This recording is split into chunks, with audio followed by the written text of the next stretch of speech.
II. The Chief Rabbit. The darksome statesman, hung with weights and woe, like a thick midnight fog, moved there so slow. He did not stay nor go. Henry Vaughan, The World. In the darkness and warmth of the burrow, Hazel suddenly woke, struggling and kicking with his back legs. Something was attacking him. There was no smell of ferret or weasel. No instinct told him to run.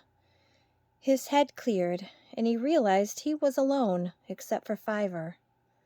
It was Fiver who was clambering over him, clawing and grabbing like a rabbit trying to climb a wire fence in a panic. Fiver! Fiver, wake up, you silly fellow! It's Hazel! You'll hurt me in a moment. Wake up! He held him down. Fiver struggled and woke. Oh, Hazel, I was dreaming. It was dreadful. You were there. You were sitting on water, going down a great deep stream, and then I realized we were on a board, like that board in the field, all white and covered with black lines. There were other rabbits there, bucks and does, but when I looked down, I saw the board was all made of bones and wire, and I screamed, and you said, "Swim, everybody, swim!" And then I was looking for you everywhere and trying to drag you out of a hole in the bank. I found you, but you said, "The Chief Rabbit must go alone," and you floated away down a dark tunnel of water. Well, you've hurt my ribs anyway. Tunnel of water, indeed. What rubbish. Can we go back to sleep now? Hazel! The danger, the bad thing. It hasn't gone away. It's here, all around us. Don't tell me to forget about it and go to sleep. We've got to go away before it's too late. Go away? From here, you mean? From the Warren? Yes, very soon. It doesn't matter where. Just you and I? No, everyone. The whole Warren? Don't be silly. They won't come. They'll say you're out of your wits. Then they'll be here when the bad thing comes. You must listen to me, Hazel. Believe me, something very bad is close upon us, and we ought to go away. Well, I suppose we'd better go and see the Chief Rabbit, and you can tell him about it. Or I'll try to, but I don't expect he'll like the idea at all. Hazel led the way down the slope of the run and up toward the bramble curtain. He did not want to believe Fiver, and he was afraid not to. It was a little after nigh frith, or noon. The whole warren were underground, mostly asleep. Hazel and Fiver went a short way above ground, and then into a wide open hole in a sand patch, and so down by various runs until they were 30 feet into the wood, among the roots of an oak. Here they were stopped by a large, heavily built rabbit, one of the Owsla. He had a curious, heavy growth of fur on the crown of his head, which gave him an odd appearance, as though he were wearing a kind of cap. This had given him his name, Thalie, which means literally fur head, or as we might say, bigwig. Hazel, said Bigwig, sniffing at him in the deep twilight among the roots. It is Hazel, isn't it? What are you doing here, and at this time of day? He ignored Fiver, who was way further down the run. We want to see the Chief Rabbit, said Hazel. It's important, Bigwig. Can you help us? We, said Bigwig. Is he going to see him too? Yes, he must. Do trust me, Bigwig. I don't usually come and talk like this, do I? When did I ever ask to see the Chief Rabbit before? Well, I'll do it for you, Hazel, although I'll probably get my head bitten off. I'll tell him I know you're a sensible fellow. He ought to know you himself, of course, but he is getting old. Wait here, will you? Bigwig went a little way down the run and stopped at the entrance to a large burrow. After speaking a few words that Hazel could not catch, he was evidently called inside. The two rabbits waited in silence, broken only by the continual nervous fidgeting of Fiver. The chief rabbit's name and style was Thurara, meaning Lord Rowan Tree. For some reason, he was always referred to as the Thurara. Perhaps because there happened to be only one Thurir, or Rowan, near the warren, from which he took his name. He had won his position not only by strength in his prime, but also by level-headedness and a certain self-contained detachment, quite unlike the impulsive behavior of most rabbits. It was well known that he never let himself become excited by rumor or danger. He had coolly, and some even said coldly, stood firm during the terrible onslaught of the myxomatosis, ruthlessly driving out every rabbit who seemed to be sickening. He had resisted all ideas of mass emigration and enforced complete isolation in the warren, thereby almost certainly saving it from extinction.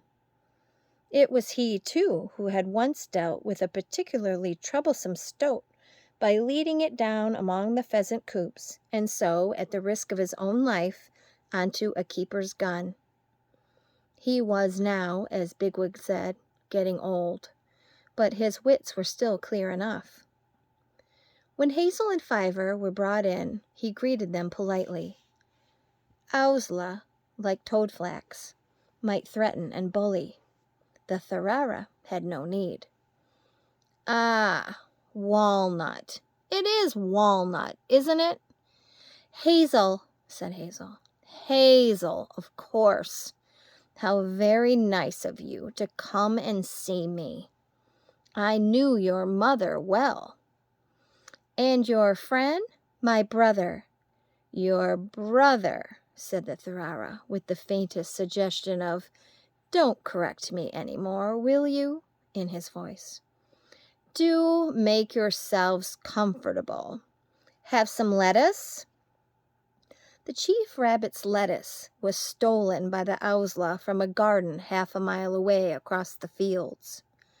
Outskirters seldom or never saw lettuce. Hazel took a small leaf and nibbled politely. Fiver refused and sat blinking and twitching miserably. "Now, how are things with you?" said the chief rabbit. "Do tell me how I can help you." "Well, sir," said Hazel, rather hesitantly, "it's because of my brother, Fiver, here. He can often tell when there's anything bad about, and I've found him right again and again. He knew the flood was coming last autumn, and sometimes he can tell where a wire's been set. And now he says he can sense a bad danger coming upon the warren." "A bad danger. Yes, I see. How very upsetting," said the chief rabbit, looking anything but upset. "Now, what sort of danger, I wonder?" He looked at Fiver. "I don't know," said Fiver, but it's bad. It's so bad that it's very bad," he concluded miserably. The Thurara waited politely for a few moments, and then he said, "Well, now, and what ought we to do about it, I wonder?" "Go away," said Fiver instantly. "Go away, all of us, now. Thurara, sir, we must all go away." Thurara waited again. Then, in an extremely understanding voice, he said, "Well, I never did. That's a tall order, isn't it? What do you think yourself?" "Well, sir," said Hazel, "my brother doesn't really think about these feelings he gets. He just has the feelings, if you see what I mean.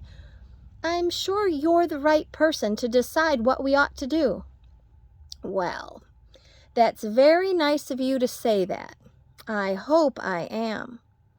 But now, my dear fellows, let's just think about this a moment, shall we? It's May, isn't it? Everyone's busy, and most of the rabbits are enjoying themselves. No allele for miles, or so they tell me. No illness, good weather.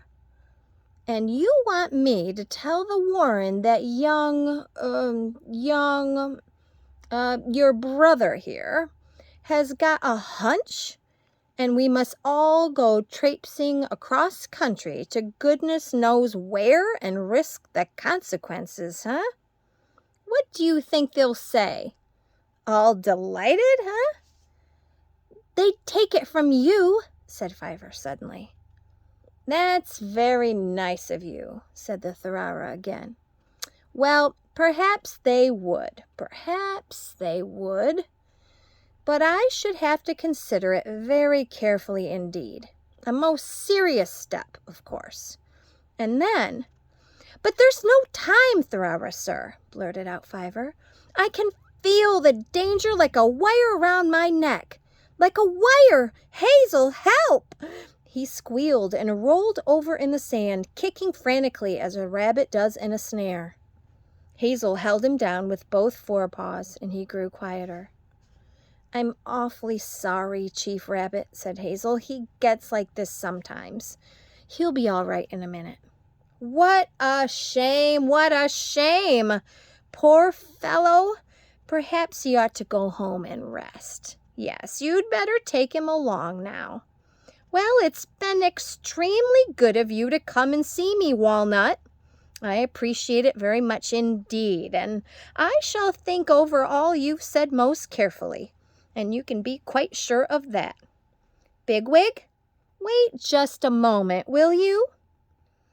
As Hazel and Fiver made their way dejectedly down the run outside the Tharara's burrow, they could just hear from inside the Chief Rabbit's voice, assuming a rather sharper note, interspersed with an occasional, "Yes, sir."